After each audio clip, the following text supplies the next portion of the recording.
Discuss करेंगे chapter number 5, introduction of Euclid geometry.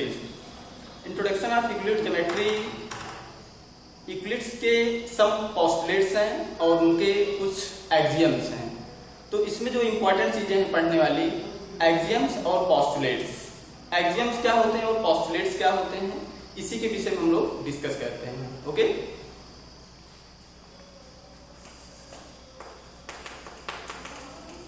Axioms and postulates of Euclid's. Student, हमारा topic है axioms and postulates of Euclid's geometry. Euclid's के postulates और axiom, Euclid's के postulates और axioms. Okay, तो इस चैप्टर में हम लोग कुछ ऐसे स्टेटमेंट देखेंगे जिसका हम प्रूव कर पाएंगे, और कुछ एजम्पशंस होंगे जो एजम्पशंस होते हैं उनको प्रूफ नहीं किया जाता है। जैसे हम बात करेंगे, आप ओपन कीजिए बुक में आप देखेंगे पेज नंबर 80 पे दिया है Euclid's definitions, axioms and postulates. तो जैसे आपके बुक में दिया पॉइंट क्या होता है? अब पॉइंट का कोई प्रूफ नहीं है, यह एक एजम्पशन है। क्या है? Point as assumption. पॉइंट क्या है? एजम्पशन है। और पॉइंट की डिफिनीशन क्या देंगे? A point is that which has no part. Point is that, point वह है जिसकी कोई पार्ट नहीं होता है। ठीक, ये परफेक्ट डिफिनीशन है। जैसे आप इसका डिफिनीशन ये भी दे सकते हैं, point is only symbol that not contains length and breadth. Point के पास कोई लेंथ और ब्रेड्थ नहीं होती है, इसको हम केवल एक सिंबल की तरह यूज करते हैं। ओके, सेकंड है अलाइन। लाइन क्या होती है? लाइन देखिए, आप कुछ लाइन कई तरीके से देख सकते हैं। जैसे ये है, या भी एक लाइन है।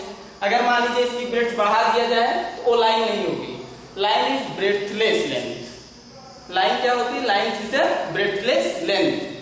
लाइन में कोई ब्रेड्थ नहीं होती, ज्यादा ब्रेड्थ नहीं होती। जैसे अभी हम ये कहते हैं तो ये हम आपकी लाइन नहीं रह जाएगी। ठीक, देखिए इसकी ब्रेड्थ इतनी ज्यादा हो गई, ये लाइन नहीं होगी, एक रेक्टेंगल कह देंगे आप। ओके, लेकिन केवल अगर इस तरीके से हम कंसीडर करें, ये इससे भी आप ब्रेड्थ कम कर सकते हैं। तो इस तरीके से जो कंडीशन होगी उसको हम क्या बोलेंगे? लाइन बोलेंगे। ओके, उसके बाद the end of line are point. Line का जो एंड होता है, जैसे मान लीजिए लाइन है आपकी, यहाँ एंड पॉइंट है, ये दोनों एंड है, ये दोनों क्या हो जाएंगे? पॉइंट हो जाएंगे। ठीक, फोर्थ कंडीशन क्या है? A straight line. देखिए फोर्थ डिफिनीशन समझिए, बहुत इंपॉर्टेंट है। Straight line, straight line. Straight line क्या होती है?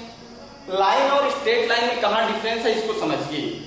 ओके, स्ट्रेट लाइन आपके बुक में जो डिफिनीशन दी गई है, a straight line is a line which lies evenly with the point on itself.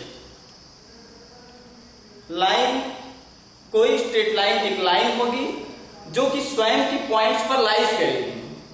लेकिन इसकी डिफिनीशन और आसान आप दे सकते हैं, any line is said to be straight line if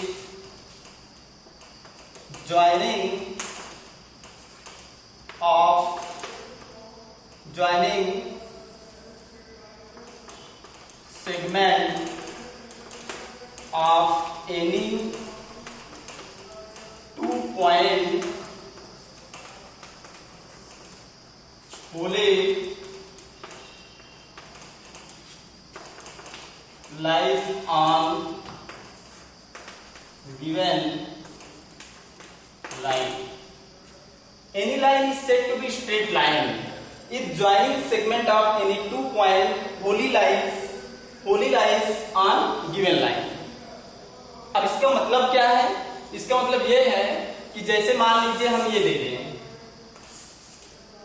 या एक कर्व है, लाइन एक कर्व भी होती है, लेकिन कंडीशन क्या है समझिए, कि जैसे हम मान लीजिए ये कंसीडर कर लीजिए, ठीक, ऐसे हमने इसको फाइंड कर लिया है।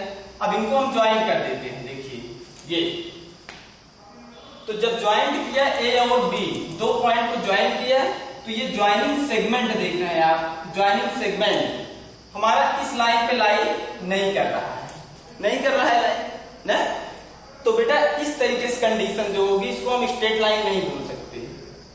अगर मान लीजिए कोई लाइन इस तरीके से है, ये आप एक लाइन है, ठीक, अब यहां पे हम किसी भी दो पॉइंट को ज्वाइन करें, मान लीजिए एक पॉइंट ए है, एक पॉइंट बी है, इस पॉइंट को ज्वाइन करेंगे, एक पॉइंट ए ले लिया, दूसरा पॉइंट बी ले लिया, इनको हम ज्वाइन करेंगे। देखिए ये, इसको बोलेंगे ज्वाइनिंग सेगमेंट। और ये ज्वाइनिंग सेगमेंट जो है, जो लाइन हमने कंसीडर किया था पहले, उसी पर लाइज कर रही है। That is definition of straight line. Okay, बहुत अच्छी डिफिनीशन है, परफेक्ट डिफिनीशन। नेक्स्ट है आपका a surface is that which has length and breadth. कोई ऑब्जेक्ट, कोई भी चीजें हैं, कोई भी प्लेस है, उसको हम सरफेस कब कहेंगे? जब वो लेंथ और ब्रेड्थ को कंसीडर करती हो, लेंथ और ब्रेड्थ कंटेन करती हो। जैसे आपका टेबल है, टेबल के ऊपर जितनी भी जगह है वह एक सरफेस होगी। क्यों? क्योंकि उसमें लेंथ और ब्रेड्थ है। Okay, that is definition of surface. Edges of surface are line. कोई सरफेस है, उसकी एज ले लो। एजेस क्या है? ये आपका बोर्ड एक सरफेस है, और इसमें जो किनारे पट्टी देख रहे हैं आप, ये सब क्या है? इसके लाइन है, ठीक है ना, सरफेस कंटेन लाइन। सेकेंड है a plane surface is a surface which lies evenly, the straight lines on this. कोई भी सरफेस होगी वो प्लेन सरफेस तभी कहा जाएगा जब हम किसी दो पॉइंट को ज्वाइन करें और जो स्ट्रेट लाइन फाइंड हो वो कंप्लीटली उसी सरफेस पर लाइज करें। ठीक है, जैसे आप फुटबॉल ले लीजिए, फुटबॉल आपका प्लेन सरफेस नहीं होगा। क्यों? क्योंकि किसी दो पॉइंट को ज्वाइन करेंगे, कुछ लाइन सेगमेंट जो होगा वो आउट हो जाएगा उससे। So not a plane surface, but you have board edge plane surface. Okay, किसी भी दो पॉइंट को ज्वाइन करेंगे आप, तो लाइन सेगमेंट इस बोर्ड पर पूरी तरह से कंप्लीटली लाइज करेगा। ओके, तो अब हम लोग, ये बेसिक डिफिनीशन थी। बेसिक डिफिनीशन देखने के बाद हम लोग अपने टॉपिक पे आते हैं। हमारा टॉपिक है यूक्लिड्स एक्सियम्स। नेक्स्ट टॉपिक देखिए आप लोग, पेज नंबर 81। पेज नंबर 81 पे basic axioms of Euclid's. Euclid's के एक्सियम्स क्या क्या हैं, इनको हम एक एक टॉपिक देखते चलेंगे और उसको हम डिफाइन और एक्सप्लेनेशन देते चलेंगे। आप इसको अच्छी तरह से समझिए। ओके,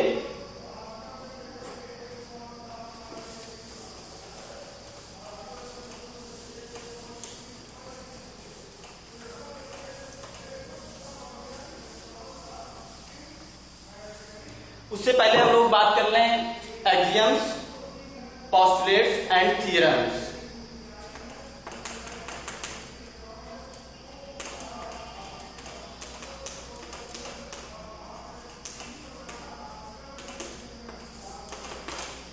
एक्सियम्स क्या होते हैं और पोस्टुलेट्स क्या होते हैं? Axiom and postulates only assumption।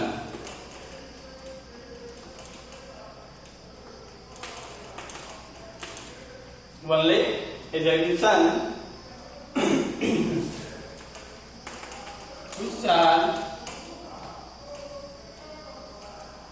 which are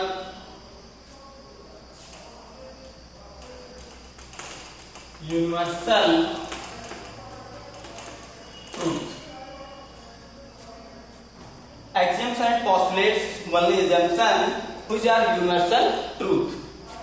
Axioms और postulates आपके केवल एक assumptions होंगे जो कि यूनिवर्सल ट्रूथ होंगे, जो कि हमेशा सही होंगे। ओके,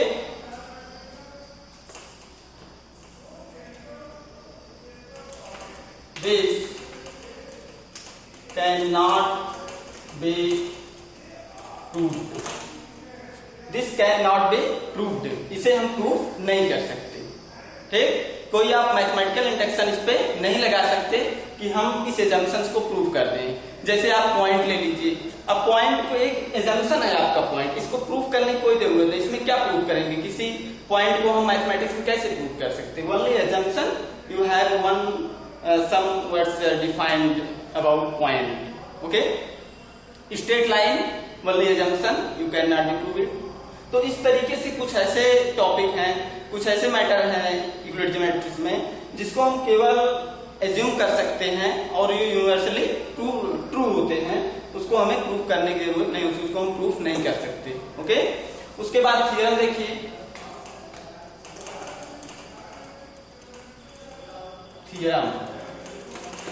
थ्योरम क्या होती है स्टूडेंट? ये अभी स्टार्टिंग है, आप लोग 9th क्लास में हैं, आगे आप बहुत थ्योरम देखेंगे। Theorems,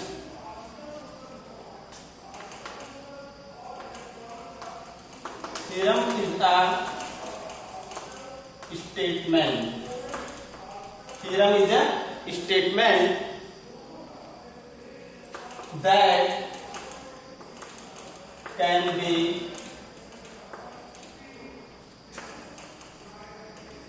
proved with the help of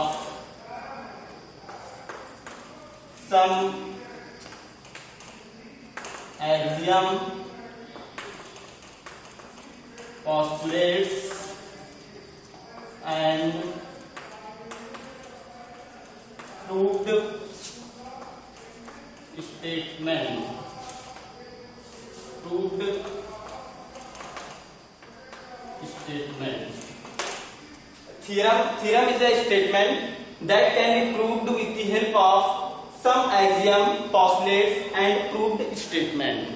okay, हमारे थ्योरम जो होते हैं कुछ स्टेटमेंट होते हैं जिसको हम एक्सियम, पोस्टुलेट या फिर कुछ प्रूव्ड जो पहले से प्रूफ है स्टेटमेंट, उनकी हेल्प से हम लोग उस स्टेटमेंट को प्रूव कर सकते हैं, प्रूव करते हैं। ओके, तो इस तरीके से जो भी स्टेटमेंट होगा उसको हम थ्योरम बोलेंगे। ओके, तो उसके बाद हम लोग अब एक्सियम और पोस्टुलेट्स, इन दोनों को क्रम से देखते चलेंगे कि एक्सियम क्या है, इसकी मीनिंग क्या है, इसका एक्सप्लेनेशन कैसे होगा। ओके, देखिए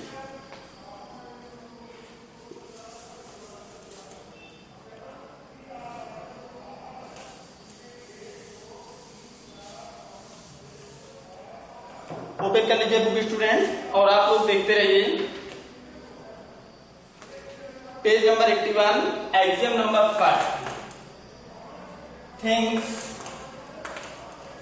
क्या दिया है? Things which are equal to the same thing,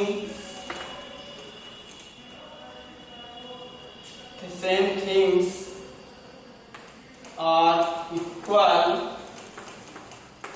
to one another. First axiom क्या कह रहा है? Things which equal to the same things. कोई थिंग्स है जो कि सेम थिंग के इक्वल है, are equal to one another, तो वो दोनों क्या होंगे? एक दूसरे के इक्वल होंगे। जैसे मान लीजिए, इसका एक्सप्लेनेशन क्या है? एक थिंग आपके पास ये है ए बी, कोई दूसरी थिंग है तो कोई दूसरी थिंग्स है सी डी, ठीक है ना, और ये दोनों एक दूसरे से सेम है, सेम वैसे मिलते जुलते हैं, ठीक, तो ये दोनों क्या होंगे? हमेशा इक्वल। ठीक, things which equal to the same things are equal to one another, ठीक है ना। अगर कोई एक थिंग्स है जो दूसरी थिंग्स के इक्वल है तो ये दोनों क्या होंगे? दोनों सेम हैं, तो both things are equal. Okay, next क्या है? सेकंड। सेकंड आपको दिया गया है, देखिए इसको ऐसे आप लोग लर्न रखेंगे। सेकंड है if equal are, if equals are added to equals, then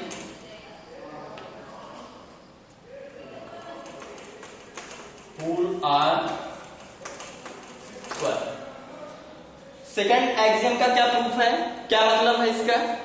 if equals are added to equal, if equal are added to equals, then whole are equal, then whole are equal. इसका क्या मतलब है? अगर मान लीजिए आपके पास ये ए बी सी डी, देख रहे हैं, दो चीजें हैं आपके पास। If equal are added to equal, ये दोनों इक्वल हैं, ए बी और सी डी क्या है, दोनों इक्वल है, और इसमें कोई इक्वल चीज लेकर के दोनों प्लस करते हैं। मान लीजिए ईएफ है, ईएफ हमने इधर भी प्लस कर दिया, ये देखिए ये ईएफ और यहां भी ईएफ कर दिया, दोनों साइड में हमने क्या किया, ईएफ को प्लस कर दिया, तो ये दोनों क्या होंगे, इक्वल होंगे। जैसे अभी हम कहें कि x इक्वल वाई है, ठीक, x और y क्या है, दोनों इक्वल हैं, और इसमें दोनों साइड में 2 प्लस कर दें, तो ये क्या होंगे, तभी दोनों इक्वल होंगे, सभी स्टूडेंट जानते हैं, ठीक। तो सेकेंड एक्सियम का ये मीनिंग हुआ, ओके, आप लोग समझ रहे होंगे अच्छी तरह से।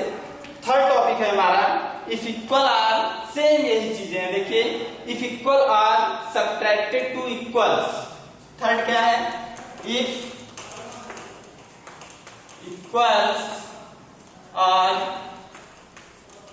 Subtracted with equals, then remainder are also equal, ठीक। if equals are subtracted with equals, then remainder are also equal, ठीक। जैसे ये देखिए हमने लिया था ए बी और सी डी दोनों इक्वल हैं, दोनों में सेम चीजें सब्ट्रैक्ट कर दें, इतना पार्ट सब्ट्रैक्ट कर दिया तो हमारे पास सी ई, जो बचेगा ए सी और सी ई, ये दोनों क्या होंगे, हमेशा इक्वल होंगे। जैसे अभी हमने x इक्वल वाई ले लिया था, इसमें हम -2 कर दें, यहां भी -2 कर दें, x और y दोनों इक्वल थे, -2 बोथ साइड में सब्ट्रैक्ट कर दिया, तब भी क्या होगा, दोनों इक्वल होगा, ओके। फोर्थ क्या है, things which are coincide with each other one another are equal to one another, okay। देखिए फोर्थ क्या है हमारा,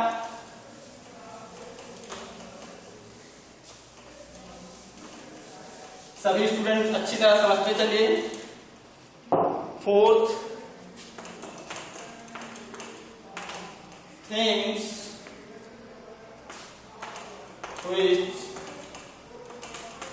coincide with one another are equal to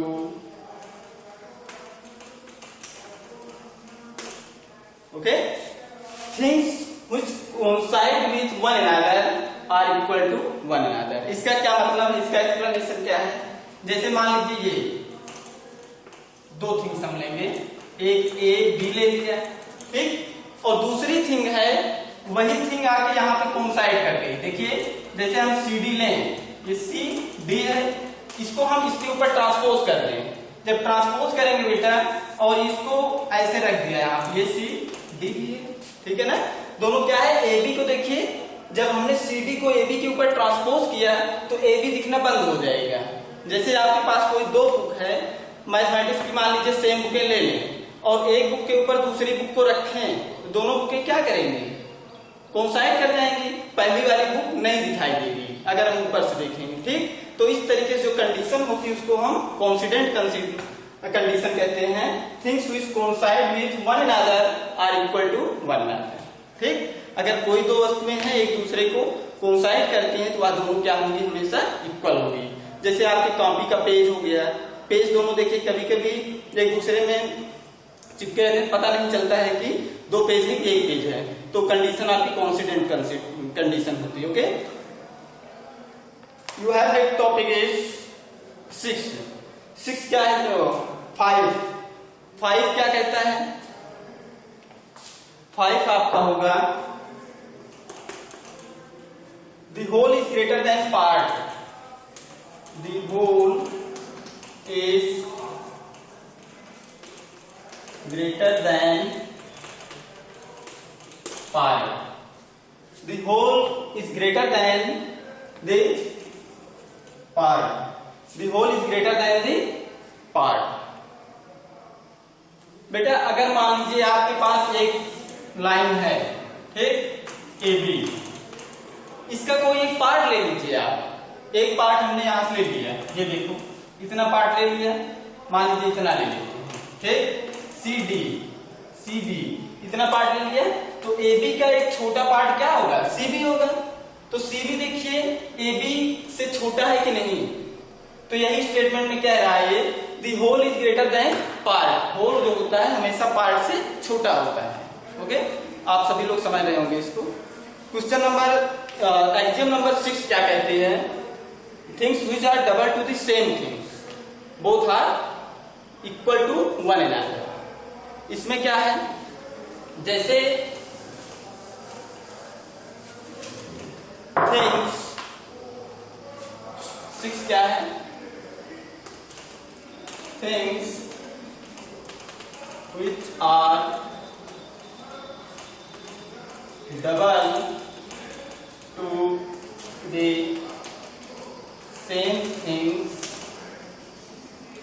things which are double to the same things are equal to one another।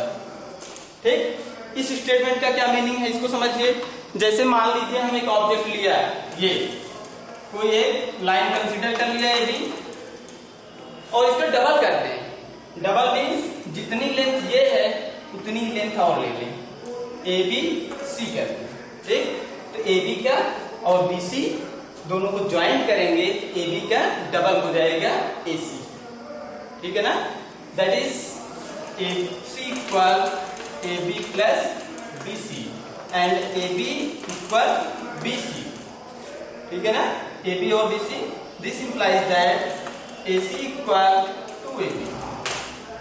Okay, so things which are double to the same things, कोई भी object है, कोई भी things है जो कि self का double है, तो वो दोनों क्या होंगे, एक दूसरे के सेम। ओके, तो 6 स्टेटमेंट हमारा ये कहता है। 7 देखिए, things are half of the same things are equal to one another. तो 7 भी यही कहता है। देखिए 7 भी ये कहता है कि जैसे हमने कोई थिंग्स लिया, things which are half of the same things are equal to one another. A B एक हमने थिंग्स कंसीडर किया और इसका हाफ कर दिया, हाफ ये हो गया। ठीक है ना, जब हाफ लेंगे तो ए सी इक्वल क्या होगा, बी सी होगा। बस, तो स्टेटमेंट हमारा ये कह रहा है things which are half of the same things are equal to one another. कोई भी ऑब्जेक्ट है उसका आप हाल्फ करेंगे तो दोनों एक दूसरे के क्या होंगे, हमेशा इक्वल होंगे। ओके, तो ये आपका टॉपिक है। Next you have some postulates